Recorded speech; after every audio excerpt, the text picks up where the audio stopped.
Ayan, isang magandang gabi po muli sa ating lahat, mga mag-aaral ng Araling Panlipunan mula sa Dibisyon ng Maynila at maaring sa ilang mga mag-aaral na ngayon ay nagsisimula na ring mapanood itong Facebook Live broadcast natin. Ako po si Ginoong Danilo Costa Lumabas, guro ng Araling Panlipunan sa mataas na paaralang G. Calderon sa lungsod ng Maynila. At sa pagkakataong ito, ang ating Facebook Live broadcast ay ating inaalay para sa mga mag-aaral ngayon ng Araling Panlipunan na malamang ay nagsimula ng mag-aral para sa kanilang unang markahan at kasalukuyan na o natapos na sigurong talakayin ang kanilang Aralin 3, 4, 5. Rin sa kasalukuyan ay nagsisimula na silang talakayin yung kanilang Aralin 6 para sa Araling Panlipunan 7. So sa pagkakataong ito, ay ating gagamitin ang alternative delivery mode o ang module na inilabas ng Dibisyon ng Maynila para sa Araling Panlipunan 7. At sa pagkakataong ito ay nais kong bigyan ng pagpapahalaga o acknowledgement ang mga sumulat ng modules 3, 4, 5 at 6 para sa unang markahan para sa Araling Panlipunan 7. Sila ay ang mga puno ng kagawaran ng Araling Panlipunan mula sa Dibisyon ng Maynila. Kinikilala natin ang mga gawa ni Ma'am Maria Concepcion Galvez, puno ng kagawaran ng Araling Panlipunan sa mataas na paaralang Manuel Quezon, ang aking puno ng kagawaran mismo ng Araling Panlipunan, si Ma'am Ebuena Alvarez, na sumulat din ng module dito sa Araling Panlipunan 7, at si Ma'am Flor de Lisa Hastia, puno ng kagawaran ng Araling Panlipunan sa mataas na paaralang Carlos P. Garcia. Ang aking ibabahagi ngayon sa gabing ito ay ang mga nilalaman ng Aralin 3, Aralin 3, 4, 5 at 6 buhat sa alternative delivery mode na inilabas ng Dibisyon ng Maynila. So sa pagkakataong ito ay ating tatalakayin ang module 3, natatalakay sa likas na yaman ng Asya. Ang module 4, natatalakay sa implikasyon ng kapaligirang pisikal sa agrikultura. Ang module 5, natatalakay sa implikasyon ng kapaligirang pisikal sa pananahanan at ekonomiya. At ang module 6, natatalakay sa mga suliraning pangkapaligiran at kalagayang ekolohikal sa Asya. Sa pagkakataong ito ay inaanyayahan natin ang lahat na ngayon ay nanonood sa ating isinasagawang broadcast na mangyaring mag-subscribe sa ating opisyal na YouTube channel, ang Sir Danilo's Class TV.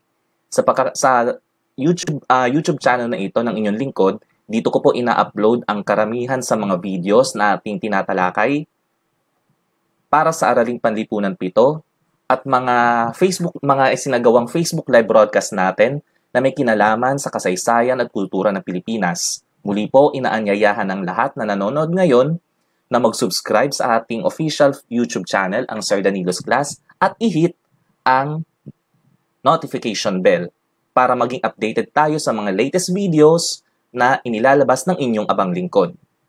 Ang mga nilalaman ng mga videos na ito ay gawa po ng inyong lingkod para sa mga mag-aaral ng kasaysayan at sa mga nagnanais matuto ng kasaysayan at kultura ng Pilipinas.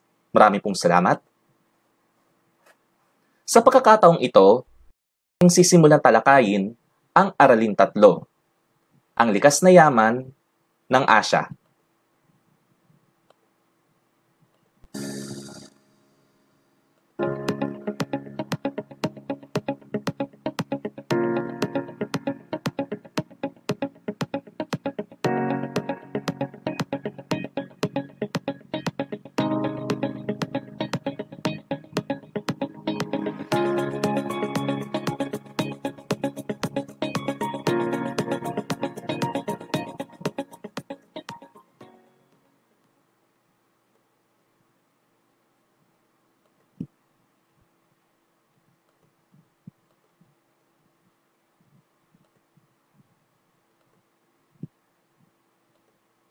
Muling magandang gabi sa ating lahat. Tayo ngayon ay magsisimulang mag-aral ng mga nilalaman ng Aralin bilang 3 na may pamagat na likas na yaman ng Asya. Sa araling ito ay sisikapin nating may sakatuparan ang mga sumusunod na layunin. Una, nailalarawan ang mga likas na yaman ng kontinente ng Asya. Ikalawa, naiisa-isa ang katangiang pisikal na pinanggagalingan ng mga likas na yaman. At ikatlo, natutukoy ang mga gamit at kahalagahan ng likas na yaman sa isang bansa. Alam natin na ang Asya ay biniyayaan ng mga likas na yaman. Iba't ibang uri ng likas na yaman mayroon ang bawat rehiyon ng ating kontinente. May rehiyon na may kakulangan sa ibang likas na yaman at mayroon namang ibang rehiyon na nabiyayaan ng marami at saganang likas na yaman. Ang mga likas na yaman na ito ay hindi lamang nakatutulong sa kabuhayan ng mga mamamayan, kundi maging sa pagpapaunlad ng ekonomiya ng kani-kanilang bansa. Sa pagkakataong ito ay talakayin natin ang kahulugan ng likas na yaman.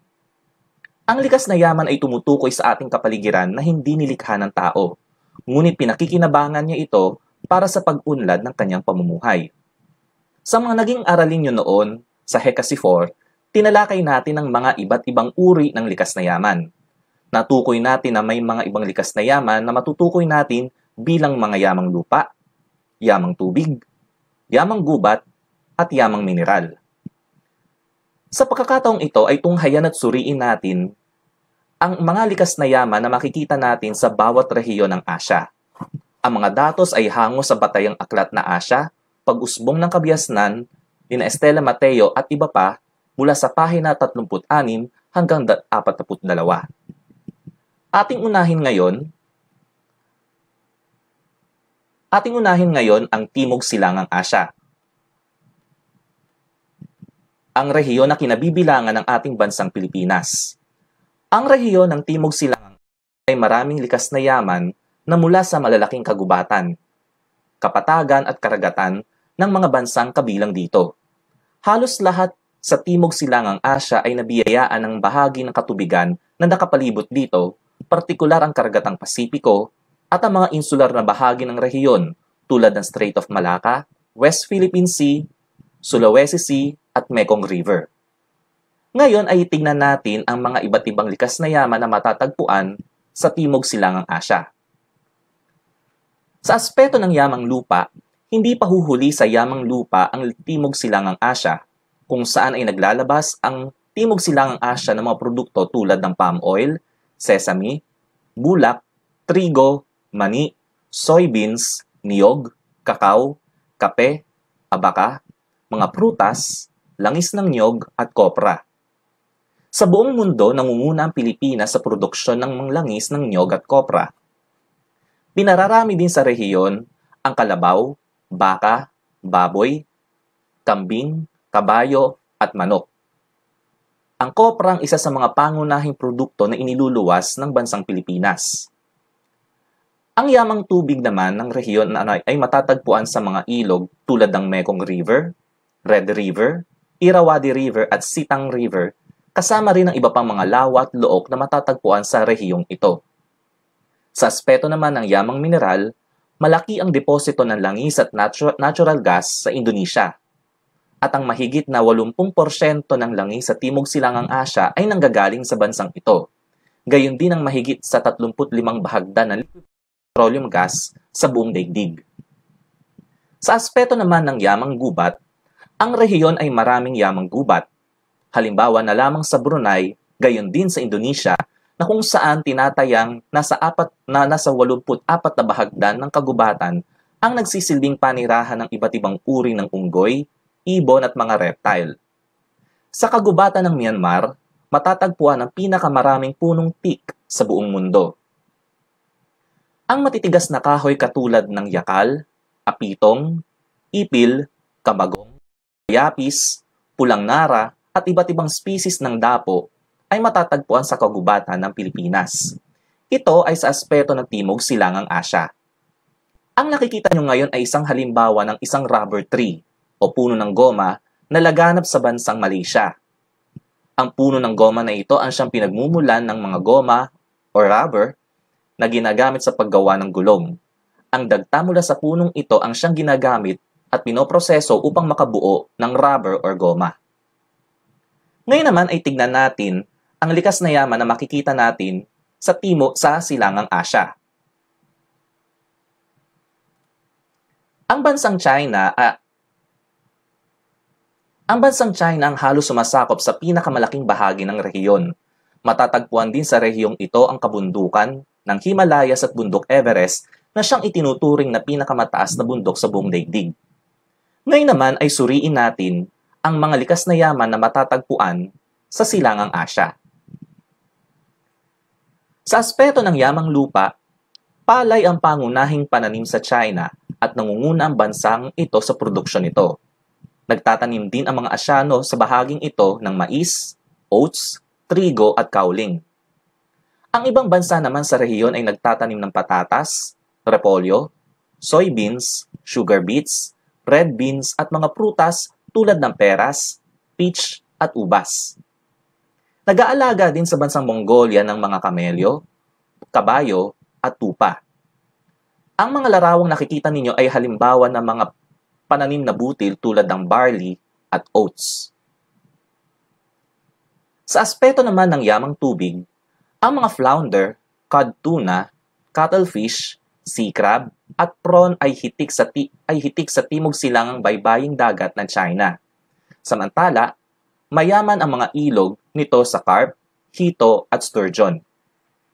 Sa aspeto naman ng yamang gubat, nagmumula naman sa kabundukan ng rehiyon ang mga pine, cherry blossoms, dove tree, broadleaf tree, kawayan at maple tree. Ito ay isang halimbawa ng cherry blossoms na madalas na makikita natin sa mga bansa sa Silangang Asya. Ngayon naman ay tunguhin natin ang Timog Asya.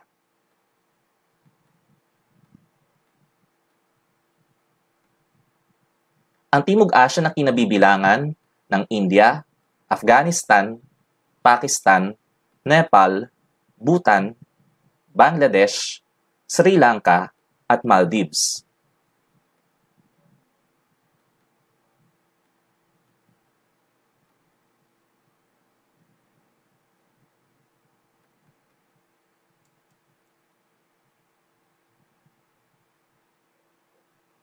Ang kapaligiran ng Timog Asya ay binubuo ng mga nagtataasang mga kabundukan tulad ng Himalayas, Karakoram, Hindu Kush at Pamir. Ang Indo-Gangetic floodplains na saklaw ang mga bansang Pakistan, India at Bangladesh ay mainam sa pagtatanim. Ang Mount Everest na siya nagsisilbing hangganan o boundary na matatagpuan din sa reyong ito ay nagsisilbing ang hangganan ng China, Nepal at ng bansang India. Ngayon naman ay tignan natin ang mga katangiang pisikal ng bawat bansa sa rehiyon ng Timog Asya, gayon din ang kanyang likas na yaman. Sa aspeto ng yamang lupa, ang bansang India ay may malaking bahagi ng lupa na maaaring pagtaniman kumpara sa maliit lamang na matabang lupa sa Bangladesh, Maldives, Pakistan, Nepal at Sri Lanka.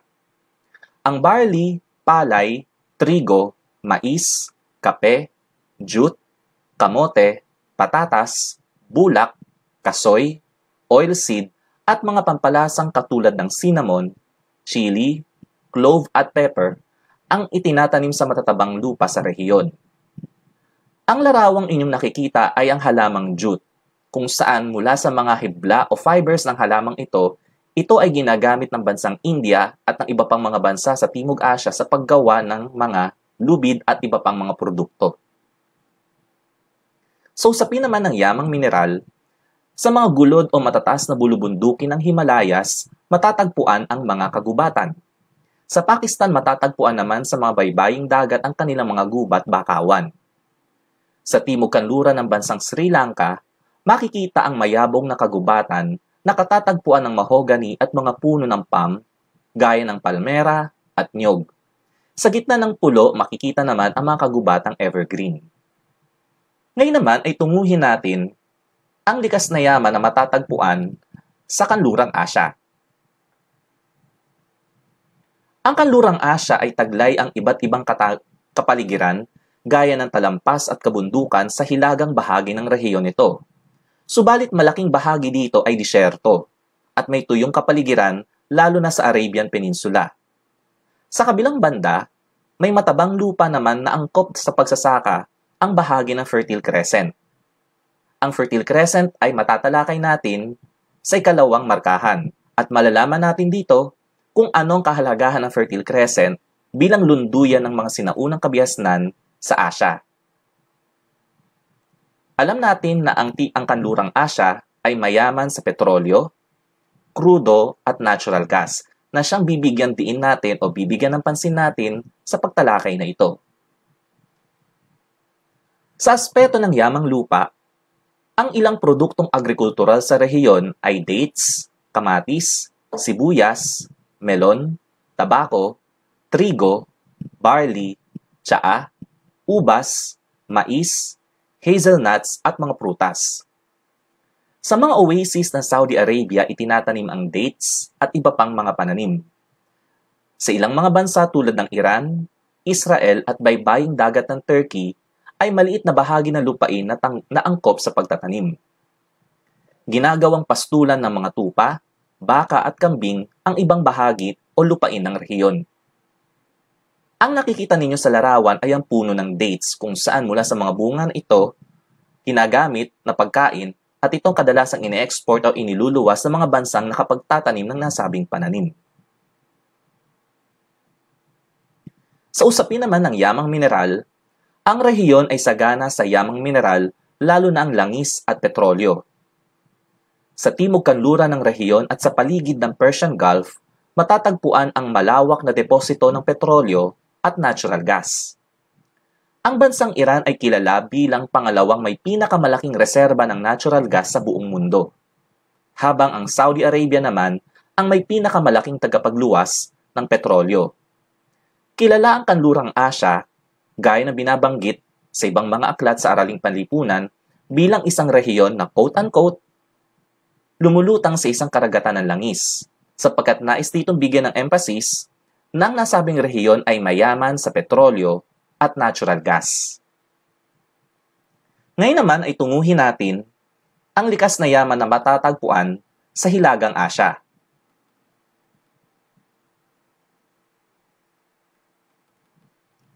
Malaki ang sakop na lupain ng Hilagang Asya. Dito matatagpuan ang bahagi ng Siberian Altai at bundok Tian Shan bilang hangganan sa timog na bahagi ng rehiyon. Ang bundok Ural at Ilok Emba patungo sa dagat Caspian at ilang makapatagan na ang pinakamalaki sa lahat ay ang Kyrgyz Steppe. Kakaiba ang mga katangiang ito sapagkat malaking bahagi nito ay may yelo, malamig, at may mataas na bundok at kagubatan.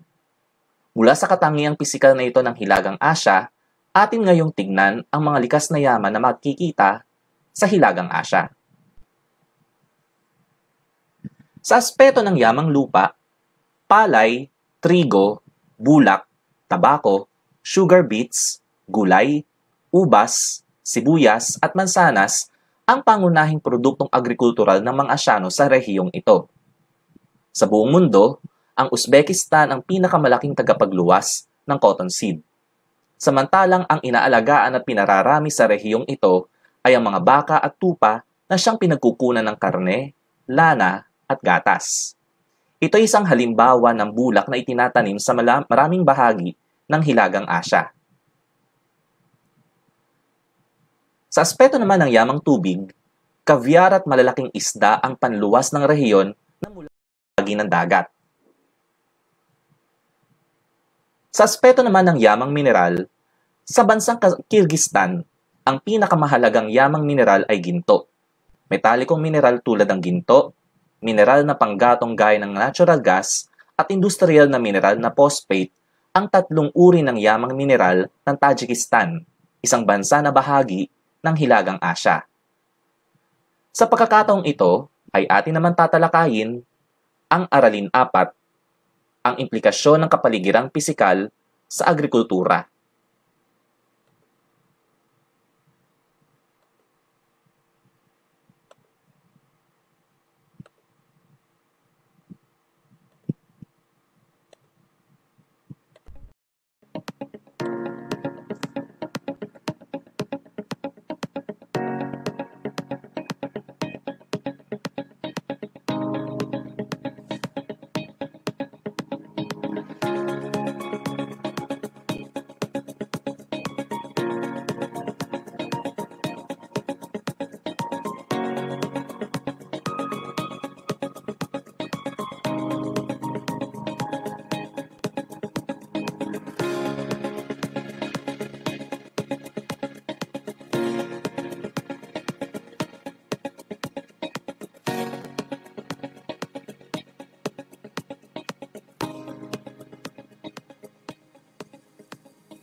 Muli, tayo ngayon ay dadako na sa Aralin 4 kung saan ay tatalakayin natin ang implikasyon ng kapaligiran pisikal sa agrikultura.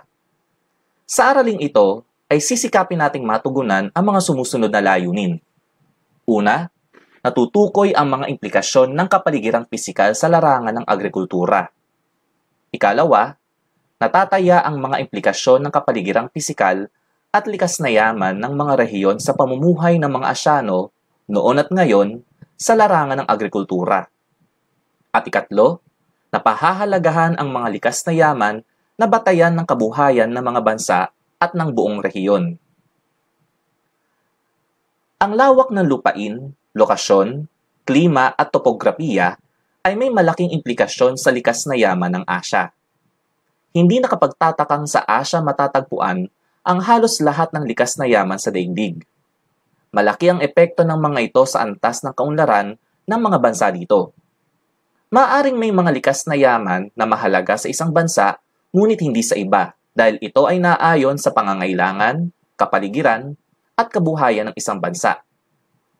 Maraming bansang Asyano ang nakabatay sa agrikultura para sa ekonomiya nito. Upang matugunan sa pangangailangan o makatugon sa pangangailangan ng populasyon nito, ay mahigit sa kalahating porsyento ng lupain sa Asya ang ginawang sakahan. Subalit ito ay nagkakaroon ng hindi magandang epekto sa pagpapanatili ng balansing ekolohikal nito. Mas mainam kung malawak at mataba ang lupain dahil mas natutugunan nito ang pangangailangan ng bansa. Kung kaya't may mga kagubatang ginagawang bahagi ng sakahan. Nagmumula sa kamay ng mga magsasaka ang pagkain ng mga tao sa isang bansa, maging ang mga produktong panluwas nito. Sa pag-unlad ng panahon, ang mga tao ay gumagamit ng mga makabagong teknolohiya ng makinarya sa pagpaparami ng produksyon.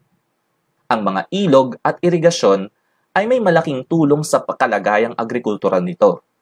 Mula dito, ay tatalakayin natin ang mga produktong agrikultural ng bawat bansa sa bawat rehiyon ng Asya. Sa pagkakataong ito, tayo ay magbibigay ng ilang mga halimbawa ng mga bansang matatagpuan sa bawat rehiyon ng Asya at aalamin natin ang kalagayan ng agrikultura sa bawat bansang ito. Unahin natin ang Timog Silangang Asya, kung saan ay gagamitin natin ang Pilipinas at ang Indonesia bilang halimbawa nito. Sa Pilipinas, ang Central Luzon ay tinaguriang Rice Granary of the Philippines dahil may malawak na lupaing taniman ng palay at iba pang produktong agrikultural. Habang sa Indonesia, ang pag-aani ng bansa ay nahati sa dalawang pamamaraan, ang ladang at sawa.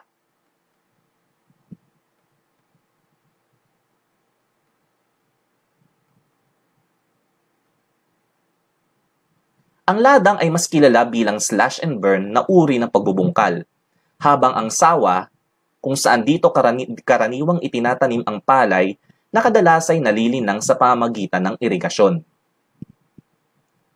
Tayo naman ay tumungo sa Silangang Asya. Magbabahagi natin dito ang kalagayan ng agrikultura sa bansang China at sa Japan. Sa China, ang mga kapatagan at lambak ilog ng China ang may pinakamalaking potensyal sa produksyon sa pagsasaka sa daigdig. Malawak ang lupain, ngunit maliit na porsyento lamang ng lupain ang nasasaka. Sa kabilang banda, sa bansang Japan, hindi mayaman sa likas na yaman ng bansang ito. Ngunit gumagamit sila ng mga abonong kemikal upang mapalago ang ani sa kanilang sakahan dahil sa pagdami ng populasyon. Tayo naman ay tumungo sa Timog Asya. Sa bansang India, umaani ang mga magsasaka ng trigo at palay sa mga lupaing mataba at natutubigan. Ang ibang mga pananim ay bulak, jute, tubo, tabako, at mga gulay. Habang sa bansang Nepal, ang kapatagan ng teray ay ang rehiyong agrikultural dahil sa matabang lupa at klimang tropikal nito. Ngayon naman ay talakayin natin ang kanlurang Asya. Sa Saudi Arabia, Kuwait at UAE, napakaliit na porsyento lamang ng lupain ang maaring sakahan. Habang sa Qatar, tuyo na may mabababa at mabubuhanging burol ang lupain kung kaya't ang malaking bahagi nito ay hindi nasasaka. Ngunit nagkakaroon na ng hakbang upang mapabuti ang sistema ng agrikultura dito, partikular sa bansang Israel. Habang sa Hilagang Asya, tignan natin ang kalagayan ng mga bansang Kyrgyzstan at Kazakhstan. Sa Kyrgyzstan, agrikultura ang isang mahalagang sektor ng ekonomiya. Ang Sirdarya River at ang Amudarya River ang pinagmumulan ng kuryente sa malawak na lupain sa rehiyon. Habang sa Kazakhstan, hindi man mayaman sa lupaing sakahan, kapagtatanim ang mga mamamayan dito ng trigo at bulak. Ito ang kalagayan ng sektor ng agrikultura sa bawat rehiyon ng Asya. Ngayon ay tunguhin naman natin ang Aralin 5, kung saan ay tatalakayin naman dito ang implikasyon ng kapaligirang pisikal sa pananahanan at ekonomiya.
Muli, tayo ngayon ay nasa Aralin 5, implikasyon ng kapaligirang pisikal sa pananahanan at ekonomiya.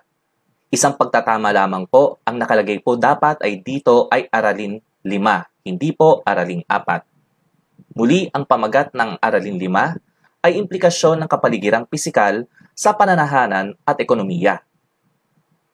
Ang isa sa pinakamahalagang sadik sa pagkakabuo ng kultura ng isang lipunan ay ang kapaligiran nito. Kasabay nito, dito rin nahuhubog ang mga gawaing pang-ekonomiya ng mga mamamayan nito. Nangangahulugan lamang na ang pag-unlad at pagyaman ng kultura at ekonomiya ay nakabatay kung paano ginagamit ng mga mamamayan ang mga anyong lupa at anyong tubig na nakapaligid sa isang bansa. Sa aspeto ng pananahanan at kultura, habang lumalaki at dumarami ang bilang ng tao, ay patuloy ang pagtaas ng dami ng nangangailangan ng ikabubuhay at pananahanan. Isang paraan na ginagawa ng tao ay ang land conversion dulot ng patuloy na paglaki ng populasyon upang magkaroon silang matitirhan. Ngunit, ito naman ay nagre-resulta ng pagkasira ng mga tirahan ng mga hayop at halaman. Sa panahong ito, at dulot na rin ng modernisasyon, ang tao ay gumagamit ng teknolohiya upang baguhin ang kakayanan ng lupa at kapaligiran. Sa pagkakataong ito, ay titingnan natin ang pag-aaral na ito kung paano nakaapekto ang kapaligiran pisikal sa pananahanan at ekonomiya ng tao. Sisikapin nating matugunan ang mga sumusunod na layunin. Una, natutukoy ang mga implikasyon ng kapaligiran pisikal at likas na yaman sa larangan ng ekonomiya at uri ng pamumuhay. Ikalawa, natataya ang implikasyon ng kapaligiran pisikal at likas na yaman ng mga rehiyon sa pamumuhay ng mga Asyano noon at ngayon sa larangan ng ekonomiya at pananahanan. Ano nakaapekto ang At ikatlo, napahalagahan ang mga likas na yaman na batayan ng kabuhayan ng mga bansa at ng buong rehiyon. Sa pagkakataong ito ay isa-isahin natin ang implikasyon ng kapaligirang pisikal ng bawat rehiyon sa Asya sa aspeto ng pananahanan. Tingnan natin ang kalagayan nito sa bawat rehiyon ng Asya. Tunguhin natin ngayon ang Timog Silangang Asya.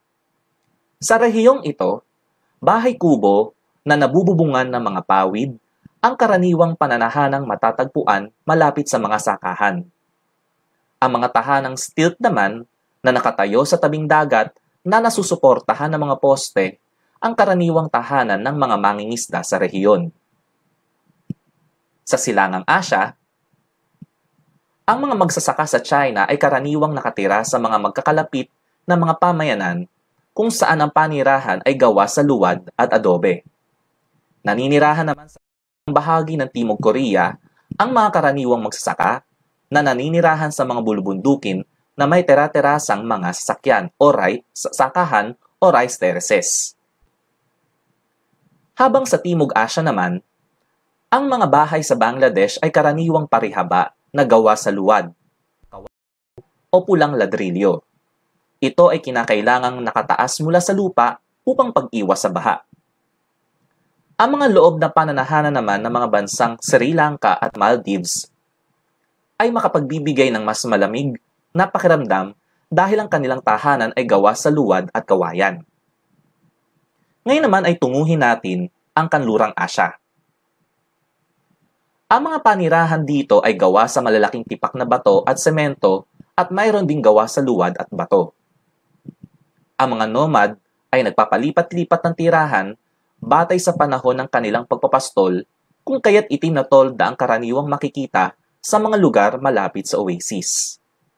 Habang sa Hilagang Asya, yurt ang tawag sa kanilang tirahang malatolda ang itsura.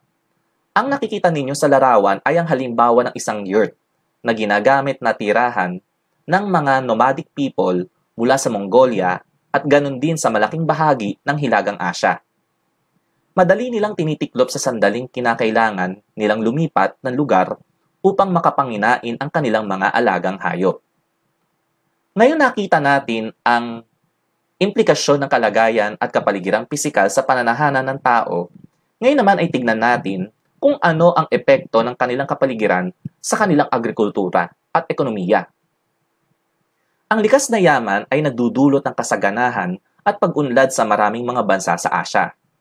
Mahalaga ito dahil dito nagmumula ang mga hilaw na materyales na kinakailangan para sa produksyon.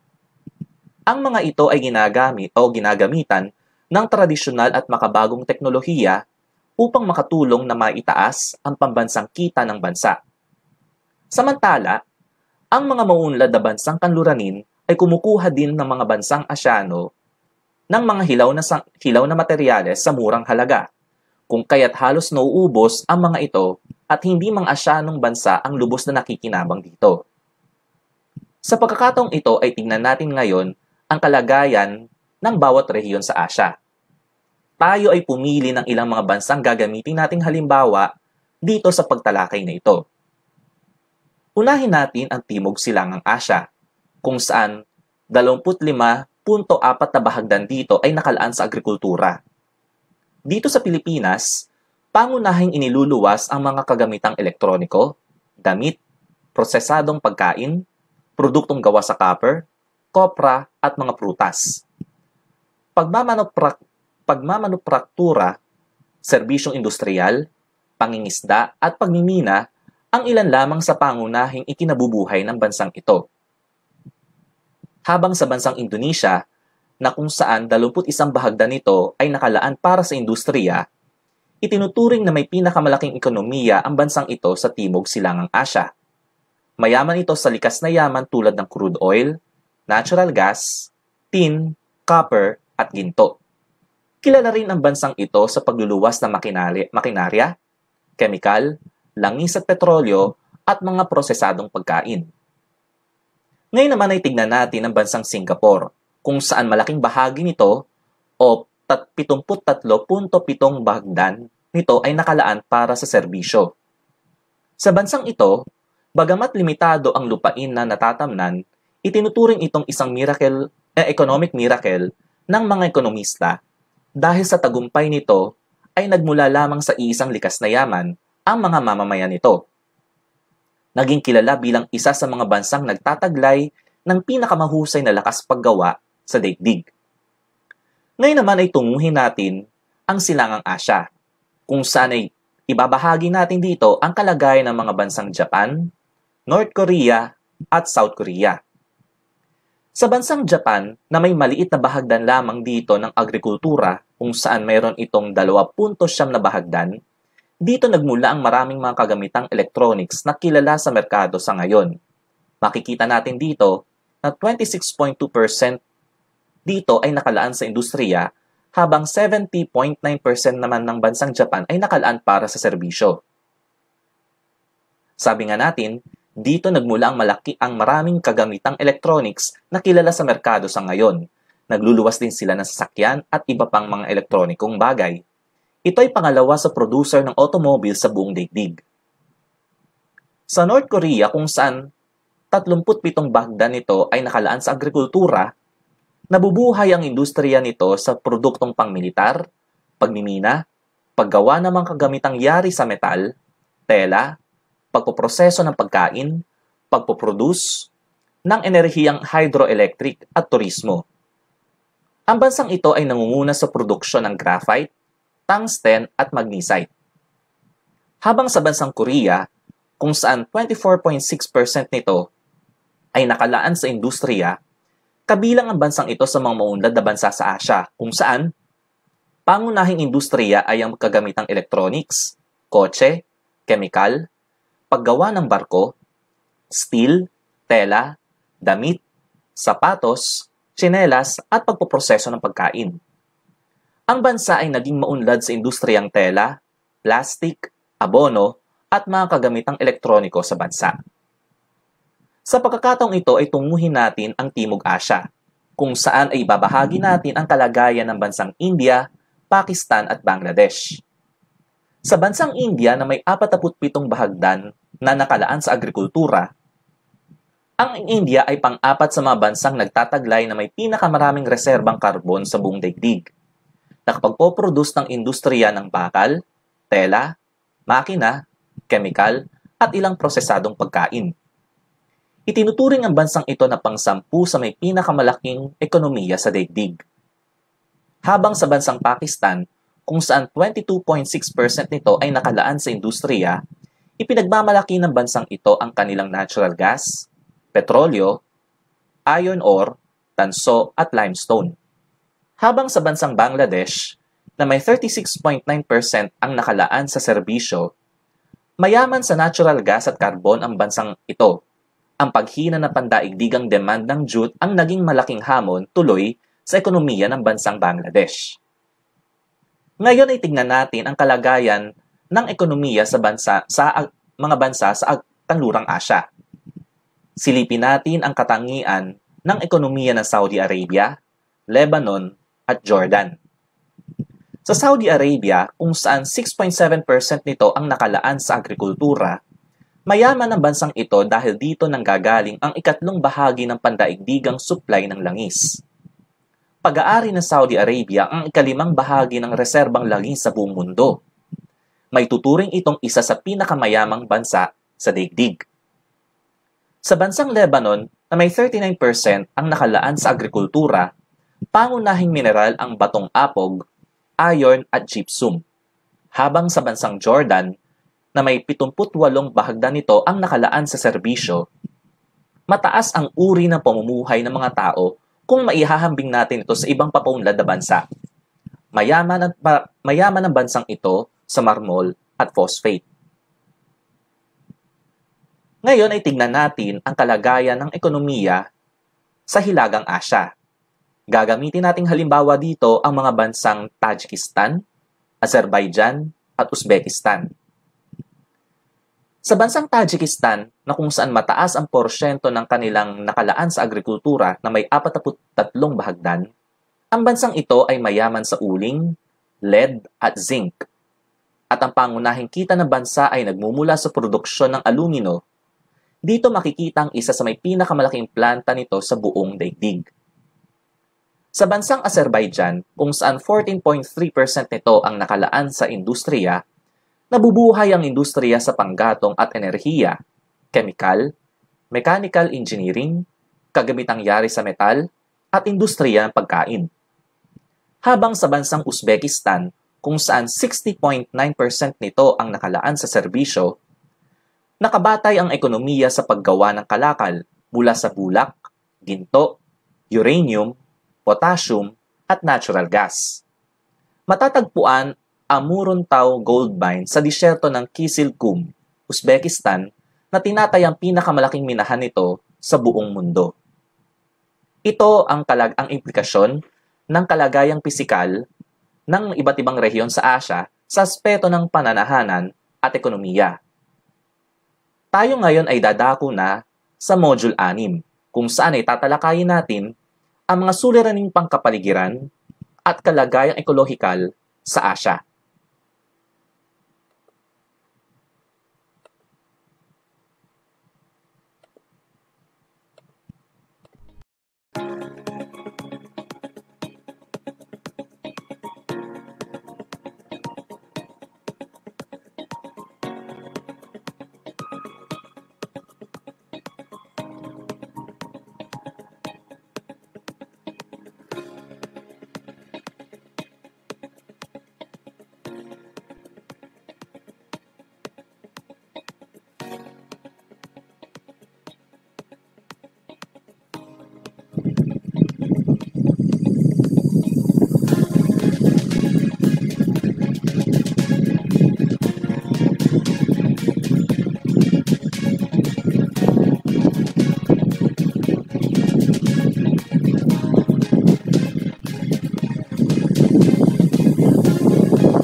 Muli tayo nagbabalik at sa pagkakataong ito ay tatalakayin natin ang module bilang 6 na may pamagat na suliraning pangkapaligiran at kalagayang ekolohikal sa Asya. Sa araling ito ay sisikapin nating matugunan ang mga sumusunod na layunin. Una, natatalakay ang mga suliraning pangkapaligiran na nararanasan ng mga bansa sa Asya. Ikalawa, naiisa-isa ang mga epekto ng suliraning pangkapaligiran sa pamumuhay ng mga Asyano. Ikatlo, na ipahahayag ang sariling saloobin sa kalagayan ng pananatili ng balanseng ekolohikal sa Asya. At ikaapat, nakagagawa ng isang produkto na nagtatampok ng mga kaparaanan ng pangangalaga sa kapaligiran at pagpapanatili ng balanseng ekolohikal sa Asya. Ang Asya ay nakararanas ng iba't ibang suliraning pangkapaligiran na bunsod ng lumalaking populasyon at walang katapusang pangangailangan ng tao. Dagdag pa ang pagnanais ng mga bansa na umunlad. Ang mga kadahilanang ito ay naging sanhi ng pagkasira ng kapaligiran at dagdag na pressure sa paggamit ng mga likas na yaman. Tunghayan natin ang mga suliraning pangkapaligiran na ito na nararanasan ng maraming bansa sa Asya. Ang maling paggamit, pang-aabuso sa lupa, at ang hindi tamang proseso ng irigasyon ay maaaring magresulta sa mga sumusunod na pagkasira ng lupa. Una ay ang desertification. Ang desertification ay tumutukoy sa pagkasira ng lupain sa rehiyong bahagyang tuyo na kapag lumaon ay hahantong sa tuluyang pagkawala ng kapakinabangan nito. Isa pang halimbawa ng pagkasira ng lupa ay ang salinization, kung saan ito'y tumutukoy sa paglitaw sa ibabaw ng lupa ng asin o kaya naman ay inaanod ng tubig papunta sa lupa. Isa pang halimbawa ng pagkalason ng lupa ay ang alkalinization, kung saan ito'y tumutukoy sa mataas na level ng alkaline na sumisira sa mga pananim dito sa lupa. Ang overgrazing naman ay tumutukoy sa mabilis na pagkaubos ng pananim sa damuhan o pastulan, bunga ng mabilis na pagdami ng mga hayop na nanginginain dito. Ang isang malaking problema ng mga bansang may malalaking populasyon ay ang land conversion, kung saan ang land conversion ay tumutukoy sa pagkasira at pagpatag sa mga dating bundok, gubat o sakahan upang gawing tirahan o subdivision ng mga tao.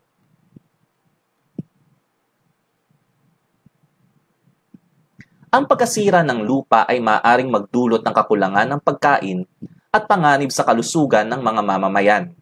Ang ilang mga lugar sa China tulad ng Xinjiang at Inner Mongolia sa kanlurang Asya at malaking bahagi ng kabuuan ng lupain sa India ay nakararanas ng desertification. Ang paggamit ng mga kemikal bilang pataba at paglaban sa peste, pagtutroso ng labis, gawaing industrial at pagmimina ang ilan lamang sa dahilan ng desertification.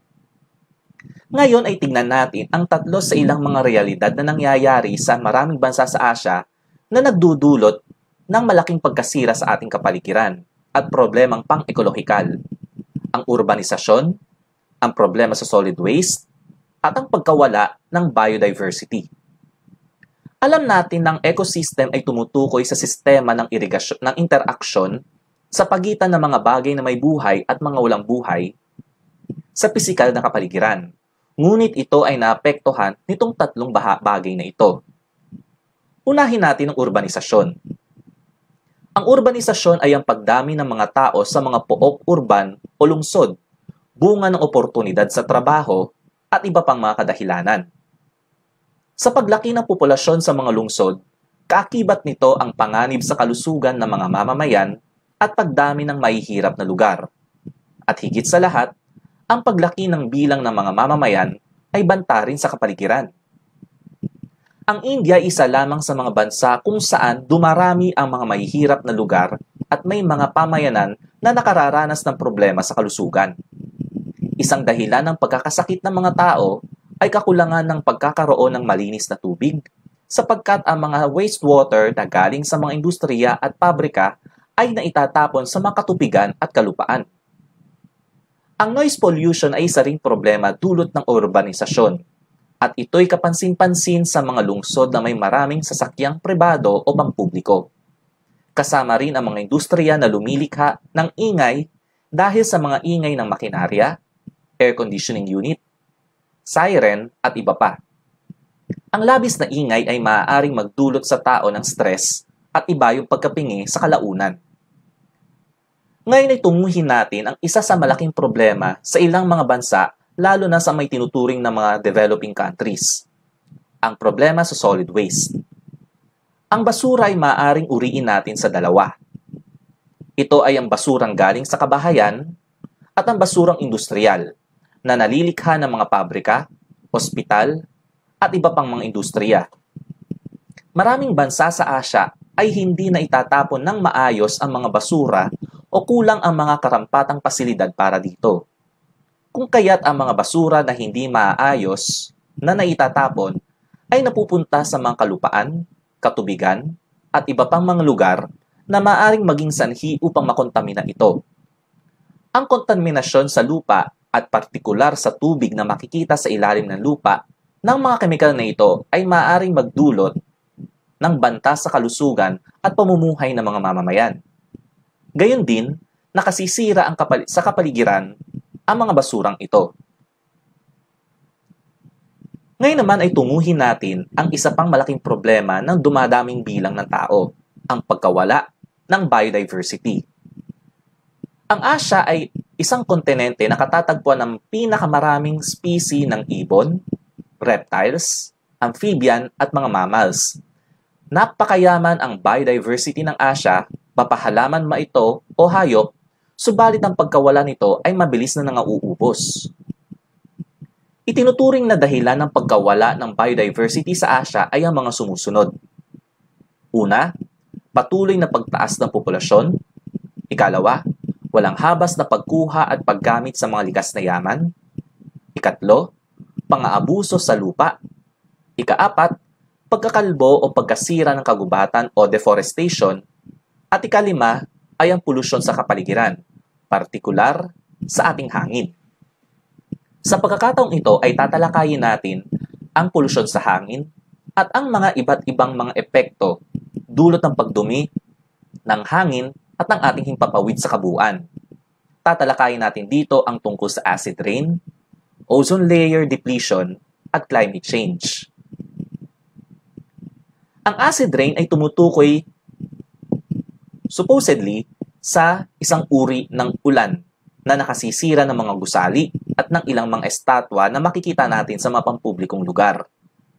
Ang acid rain ay bunga ng pagsusunog ng mga fossil fuel tulad ng coal, oil, o natural gas at iba pa. Ang mga usok mula dito ay sumasama sa water vapor at bumabagsak bilang ulan, hamog, o niebe. Gaya ng sinabi natin, ang acid rain ay lubos na nakasisira sa ilang mga gusali at ilang mga estatwa o monumento na makikita natin sa mga pampublikong lugar. Ang ozone layer depletion ay tumutukoy naman sa pagnipis ng ozone layer, isang uri ng hangin na tumutulong sa pagsalag ng ultraviolet rays mula sa araw. Ang pagdipis ng ozone layer ay bunga ng paglaganap ng hanging chlorofluorocarbon o CFC na sumisira sa ating ozone layer.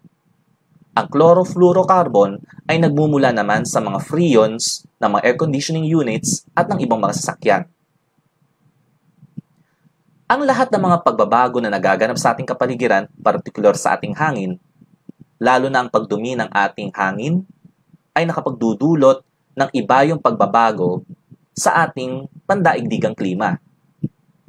Ang climate change ay tumutukoy sa pagbabago sa pandaigdigan o regional na klima na maaaring dulot ng likas na pagbabago sa daigdig o ng mga gawain ng tao. Alam natin ang climate change ay isang pangyayaring hindi na natin mapasusubalian. Subalit tayo bilang mga tao ay may malaking responsibilidad upang mapabagal natin ang onset o ang mabilis na pagdating ng epekto ng climate change na ito. Ang aralin na ito, mula sa aralin 3, 4, 5, at lalo na sa aralin 6, ay nagtuturo sa atin na una, pahalagahan ang ating kalikasan at ang ating kapaligiran, maintindihan natin ang interaksyon na nagaganap sa ating kapaligiran at sa ating tao.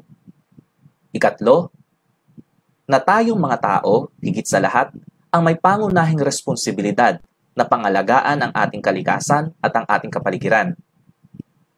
Dahil sa pagbabago ng pamumuhay ng tao, sa paghahangad nito na maging maayos sa kanyang pamumuhay, at sa pagtaas ng antas ng teknolohiya, ay nasisira ang kapaligiran nito bilang bahagi ng konsekwensya ng pagkilos ng tao. Naway sa pag-aaral natin ito ay maintindihan ninyo mga mag-aaral ang kahalagahan ng pangangalaga sa ating kapaligiran, sa ating kalikasan. Pahalagahan natin ang mga likas na yaman na kaloob sa atin ng Panginoong Diyos at maging magandang halimbawa tayo sa iba na maging mahusay na takapangalaga ng biyayang ito ng kalikasan at tayo makiisa sa panawagan na mahalin at pangalagaan ang ating kapaligiran. Ang araling ito ay naglalayo na maintindihan ng mga mag-aaral ang araling ito mula sa Module 3, 4, 5, at 6. Muli ako po'y nagpapasalamat sa mga mag-aaral na nakinig ngayong gabing ito. Muli, pagkilala uli o acknowledgement sa mga puno ng kagawaran ng Araling Panlipunan sa lungsod sa Dibisyon ng Maynila na sumulat ng mga alternative delivery modules na ito para sa unang markahan. Kinikilala po natin ang mga gawa ni Ginang Maria Concepcion Galvez na sumulat ng ADM para sa module bilang 3. Ang akin pong mismong puno ng kagawaran ng Araling Panlipunan sa mata sa Paaralang Felipe G. Calderon, si Ma'am Ebuena Alvarez, na siyang sumulat ng module 4 at 5. At si Ginang Flor de Lisa Hascha, puno ng kagawaran ng Araling Panlipunan sa mata sa Paaralang Carlos P. Garcia, na siya namang sumulat ng module bilang 6. Muli po, ang layunin ng Facebook Live broadcast na ito ay maipahatid ang mga araling ito sa isang bagong platform at mapanood ito ng mga bata. Muli po, inaanyayahan ng mga mag-aaral na i-share ang Facebook Live broadcast na ito upang mapanood ito ng mas maraming mga kabataan na nag-aaral ngayon ng Araling Panlipunan 7 at maging mas madali sa kanila ang pagkatuto gamit ang Facebook Live. Muli po, ako po si Ginoong Danilo Costa Lumabas, guro ng Araling Panlipunan sa mataas na paaralang Felipe G. Calderon mula sa Dibisyon ng Maynila. Ngayon ay tingnan natin ngayon ang mga mag-aaral inaanyayahan na nag-attendance dito. So kinikilala natin ngayon ang presensya ng aking mga estudyante, sina Mark Justin Jerez, si Althea Chica Olete, si Bea Marie Morata, si Clarence Jefferson Bulataw, si Lian Kling Espinosa Clemente, si Kim Andre Gundan, si J. Mark Canya, si Angela Grace Laksamana, si Hazel Irene Derequito, si Kobe Brian Epifanio, si Adeline Wineroshi Medina, si Sheila May Relayosa, si Marco Manuel, si Chelsea Orozco, si Jack Haven Ordinario, si Ingrid Breserius Clara, si Alicia Kamit, si Joash Karel Balkin, si Avi Grace Dulay, si John Dave Banelga, si Edison Javier, si Lawrence Bautista, si Jello Andre Ferran, si Lalaine Nanyong, si Fria Falaria, si Michelle Riaño, si Joash Grengin, si Victoria Pumasin, at iba pang mga mag-aaral na hindi daw makapag-comment ngayon sa sandaling ito dahil hindi ko pa sila Facebook friend. Pero nakikita ko ngayon sila ngayon ay nanonood. Marami pong salamat kay Ma'am Reynora Laurenciano, punong guro mula sa Dibisyon ng Maynila sa kanilang pagbati. So ako po'y nagpapasalamat muli mga mag-aaral at iba pang mga nanood ngayong gabing ito sa ating isinagawang Facebook Live broadcast para sa pagtalakay natin sa Araling Panlipunan 7, Araling Asyano, partikular sa unang markahan at tumalakay sa mga aralin 3, 4, 5 at 6 sa ating module. So muli po ako po'y nagpapasalamat sa mga nanood ngayong gabing ito. Muli ako po si Ginoong Danilo Costa Lumabas mula sa Dibisyon ng Maynila. Nagpapasalamat po sa inyong lahat at magandang gabi.